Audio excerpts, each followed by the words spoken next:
प्रियंका गांधी ने बताई 12 करोड़ रुपए संपत्ति। बीजेपी ने पूछा जमीन खरीदने कहां से आया पैसा। कांग्रेस महासचिव प्रियंका गांधी वाड्रा ने वायनाड उपचुनाव के लिए नामांकन दाखिल कर दिया है। अब भारतीय जनता पार्टी ने उनकी आय पर सवाल उठाए हैं। पार्टी ने पूछा कि वाड्रा ने जो जमीन खरीदी है उसे खरीदने के लिए आय का जरिया क्या था। कांग्रेस महासचिव ने 12 करोड़ रुपए से अधिक की संपत्ति घोषित की है। इस उपचुनाव से वह चुनावी पारी की शुरुआत करने जा रही हैं। भाजपा के राष्ट्रीय प्रवक्ता प्रदीप भंडारी ने ANI से बातचीत में पूछा, सवाल है कि प्रियंका वाड्रा की कमाई का स्रोत क्या है। साथ ही प्रियंका वाड्रा की पार्टी वो पार्टी है जो भारतीय शेयर मार्केट का शोषण करती है। यह वही वाड्रा परिवार है जिसने बड़े कारोबार घरानों के स्टॉक्स में निवेश किया था और म्यूचुअल फंड्स में निवेश किया था। सवाल है कि वाड्रा और वाड्रा परिवार में यह पाखंड क्यों है। उन्होंने कहा, भाजपा की जनता वाड्रा से पूछ रही है कि हलफनामे के अनुसार उन्होंने 2013 में जमीन खरीदी थी। उस जमीन की कीमत 5 गुना बढ़ गई है। वो जमीन खरीदने के लिए उनके पास आमदनी का जरिया क्या था। क्या वाड्रा जी अपने पति की तरह ही जमीन के संदिग्ध सौदों में शामिल है। क्या वाड्रा जी अपने पति के साथ तब मिलकर काम कर रही थी जब मिस्टर वाड्रा NCR के संदिग्ध सौदों में शामिल थे।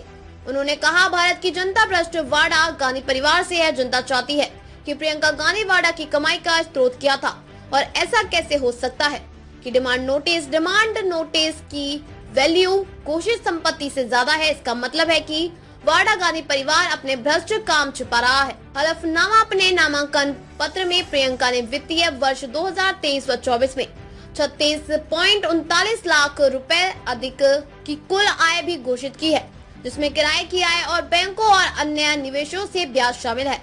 नामांकन पत्र के साथ दाखिल हलफनामे में अपनी संपत्तियों और देनदारियों का विवरण देते हुए प्रियंका गांधी ने कहा कि उनके पास 4.24 करोड़ रुपए से अधिक की चल संपत्ति है, जिसमें 3 बैंक खातों में अलग अलग राशि की जमा रकम है। म्यूचुअल फंड और PPF में निवेश उनके पति रॉबर्ट वाड्रा द्वारा उपहार में दी गई होंडा CR-V कार और 1.15 करोड़ रुपए मूल्य का 4400 ग्राम सकल सोना शामिल है। उनकी अचल संपत्तियों की कीमत 7.74 करोड़ रुपए से अधिक है, जिसमें नई दिल्ली के महरौली क्षेत्र में विरासत में मिली कृषि भूमि के 2 हिस्सों और वहां स्थित एक फार्म हाउस भवन में आधा हिस्सा शामिल है, जिनकी कुल कीमत अब 2.10 करोड़ रुपए से अधिक है। इसके अलावा उनके हलफनामे के अनुसार हिमाचल प्रदेश के शिमला में उनके पास एक स्वर्गीय अर्जित आवासीय संपत्ति है, जिसकी वर्तमान कीमत 5.63 करोड़ रुपए से अधिक है। प्रियंका ने अपने हलफनामे में अपने पति की अचल संपत्ति का भी ब्यौरा दिया है।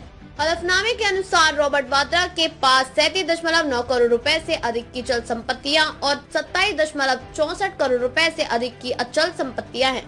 प्रियंका के पास ब्रिटेन के एक विश्वविद्यालय से दूरस्थ शिक्षा के माध्यम से बौद्ध अध्ययन में स्नातकोत्तर डिप्लोमा तथा दिल्ली विश्वविद्यालय से मनोवैज्ञानिक में BA ऑनर्स की डिग्री है। उन पर 15.75 लाख रुपए की देनदरिया है। उनके हलफनामे में कहा गया है कि वह कर निर्धारण वर्ष 2013-2012 के लिए आयकर पूर्ण मूल्यांकन कार्यवाही का भी सामना कर रही है, जिसके अनुसार उन्हें कर के रूप में 15 लाख रुपए से अधिक का भुगतान करना है।